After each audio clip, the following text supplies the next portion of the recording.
It's late 2023 in Heilbronn, Germany. This is a prosperous, modern city, home to high-end industry and a very specific kind of corporate success. On a September night, authorities responding to an emergency at an upscale apartment complex found a newborn baby girl on the pavement below the residential windows. She did not survive the fall. The apartment belonged to 28-year-old Katarina Jovanović.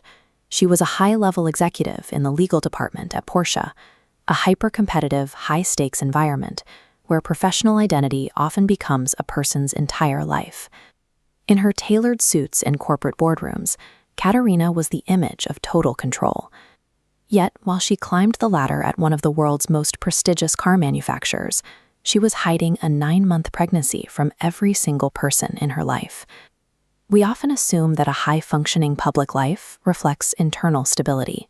But for Katarina, the hyper-organized career and the secret pregnancy were on a collision course, and the gap between her public image and her private reality was growing wider every day. That September evening, Katarina went into labor alone in her apartment. There were no medical professionals and no one to hold her hand.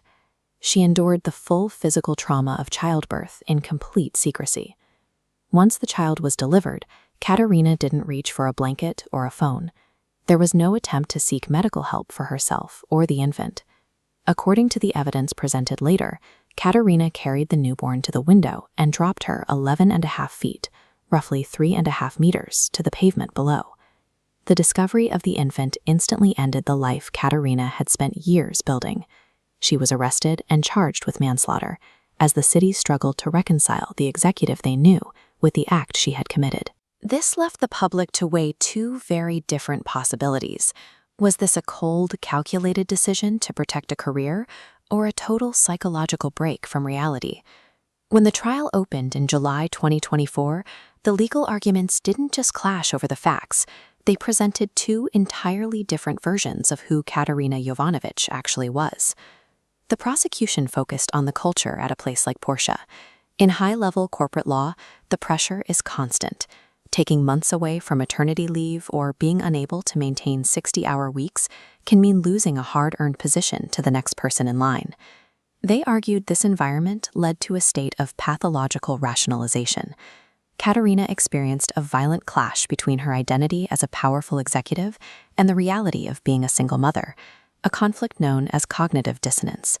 To survive that mental conflict, she had to strip the child of its humanity.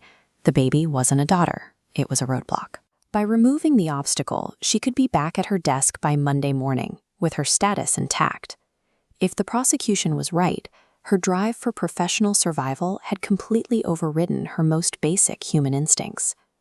But the defense presented a narrative rooted in a different kind of trauma, one where her brain was a victim of its own defense mechanisms. They introduced the concept of neonaticide, the killing of an infant within the first 24 hours of life.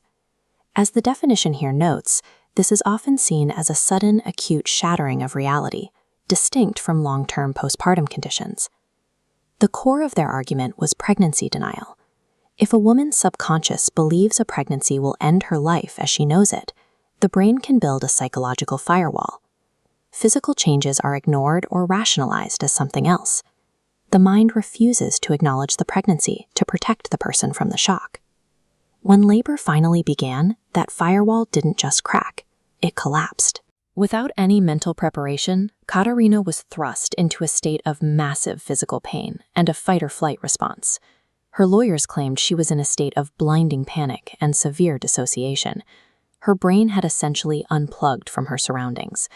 In that moment of total mental chaos, they argued the baby accidentally slipped from her hands. It suggests that the human brain can be so desperate to maintain an internal reality that it can temporarily and catastrophically sever a person from the world around them. In July 2024, the judges at the Landgericht Heilbronn were tasked with determining which psychological reality the evidence supported. The court ultimately rejected the defense's claim of a dissociated accident, finding Katarina Jovanović guilty of manslaughter. She was sentenced to 7.5 years in prison, though her legal team immediately signaled their intent to appeal the ruling. It is a heavy sentence, but one the court measured against a life that ended before it truly began. Katarina Jovanović lived in a glass room. To the colleagues outside, she was a picture of success and competence.